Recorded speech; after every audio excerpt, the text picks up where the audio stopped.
Camellia লেকে যাব এই রাস্তা ধরে। এই রাস্তাটি হচ্ছে মৌলভীবাজার জেলার বানগঞ্জ উপজেলার শমশেরনগর বাজার হতে ক্যামেলিয়া চা বাগানে যাওয়ার এই রাস্তাটি ক্যামেলিয়া চা বাগানের মধ্যে অবস্থিত বা গহীনে অবস্থিত একটি সুন্দর লেক। অনেক জায়গা জুড়ে এই লেকটি, অনেক পর্যটক প্রতিদিন ঘুরতে যায় এদিকে। যেহেতু আমি বিকেলবেলা শমশেরনগর বাজার থেকে টমটম যুগে যাব, আমার একটু সময় লাগবে।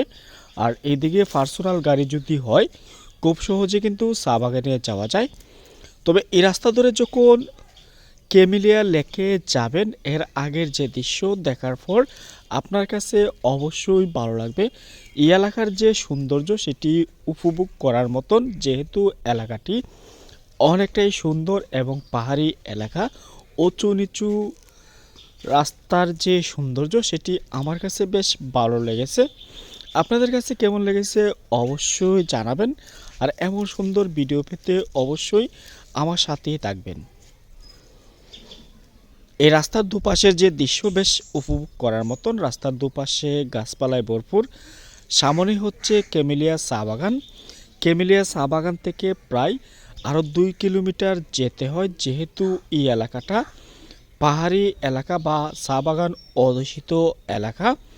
যখন এই রাস্তা ধরে যাবেন তখন চা বাগানের যে সৌন্দর্য সেটি উপভোগ করতে আপনার বেশ ভালোই লাগবে।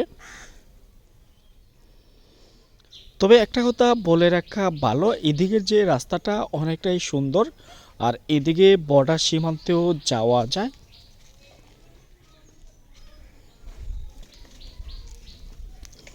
মৌলভীবাজার জেলার এক একটি উপজেলা এক এক রকম, আর এই উপজেলাগুলোর যে সৌন্দর্য সেটি উপভোগ করার মতন।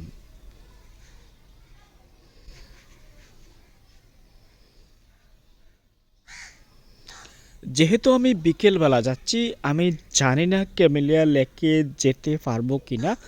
তবে আমি যতটুকু পারি আপনাদের লেকের সামন পর্যন্ত যাওয়ার চেষ্টা করব, যেহেতু বিকেলবেলা চা বাগানের ভিতর দিয়ে যাতায়াত করা অনেকটাই সমস্যা। আর এদিকের যে দৃশ্যগুলো আমার দেখতে বেশ ভালো লাগতেছে, যেহেতু এই এলাকায় আমার প্রথম যাওয়া।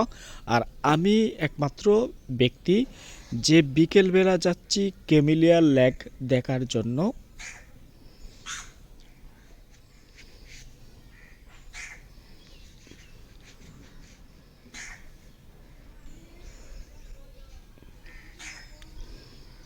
শমশেরনগর এলাকা বা এর আশেপাশে আরও বেশ কয়েকটি পর্যটন স্পট রয়েছে। এর মধ্যে হচ্ছে গলফ ক্লাব, ক্যামেলিয়া লেক বা ক্যামেলিয়া চা বাগান, পাশাপাশি বর্ডার সীমান্ত ইত্যাদি জায়গা রয়েছে।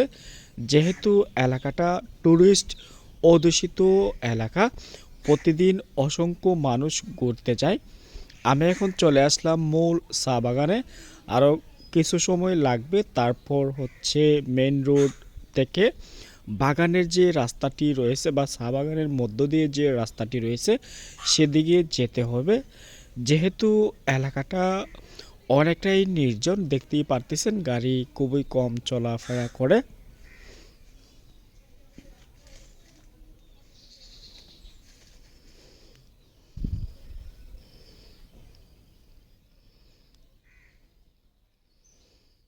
এখানের মধ্যে একটা স্টপেজ রয়েছে বা কিছু দোকানপাট রয়েছে। সামনে হচ্ছে টার্নিং পয়েন্ট, অর্থাৎ আমি এখন যেখানে আছি কাঁচা রাস্তা দিয়ে যেতে হবে, অর্থাৎ এই রাস্তাটি হচ্ছে বাগানের রাস্তা। আর এই রাস্তা ধরেই কিন্তু আমার যেতে হচ্ছে ক্যামেলিয়া লেকে। আমি যাওয়ার আগে অনেকে প্রশ্ন করলাম আমি এখন যে সময়ে যাচ্ছি ক্যামেলিয়া লেকে, এদিকে কি যাওয়া যাবে বা লেকের কাছে যাওয়া যাবে কি না। অনেকে বলে দিয়েছে আমাকে যে এখন যে সময়টুকু রয়েছে সেখানে যাওয়া সম্ভব। তবে আমার সাথে যদি আরও বেশ কয়েকজন থাকতো আমার জন্য ভালো হতো। তবে যাই হোক, আমি রাস্তা ধরে যাই, যেহেতু বাগানটা অনেকটাই সুন্দর। আর ক্যামেলিয়া চা বাগানের যে সৌন্দর্য সেটি আসলে পারফেক্ট উপভোগ করার জন্য আসা, পাশাপাশি ক্যামেলিয়া লেকের সৌন্দর্য উপভোগ করতে এদিকে মূলত আসা আমার। চা বাগানের গাছগুলো বেশ সুন্দর, দেখতে বেশ ভালো লাগে। আর এদিকে যে চা বাগানগুলো অনেকটাই সবুজ, গাছপালায় ভরপুর। তবে বাগানের এই রাস্তা ধরে যখন যাবেন আপনার কাছে দারুণ অ্যাডভেঞ্চার উপভোগ করতে পারবেন, যেহেতু এদিকের দৃশ্যগুলো বেশ উপভোগ করার মতন। শমশনগর থেকে যদি ক্যামেলিয়া লেকে আসেন, টমটম দিয়ে আসতে পারবেন বা সিএনজি দিয়ে আসতে পারবেন, যেহেতু এদিকে লোকাল গাড়ি কম চলাফেরা করে বা দিনের বেলা অনেকে লোকাল গাড়ি পাওয়া যায়। তবে 20-30 টাকার মধ্যে আসতে পারবেন। আর যদি নিজস্ব টমটম নিয়ে আসেন বা ভাড়া করে নিয়ে আসেন, 50 বা 100 টাকার মধ্যে আপনি চলে আসতে পারবেন। তবে রাস্তা যেহেতু ভালো, এদিকে জার্নি করতে বেশ ভালোই লাগছে। যেহেতু এদিকে আমার প্রথম আসা, আমি আগেই বলেছিলাম।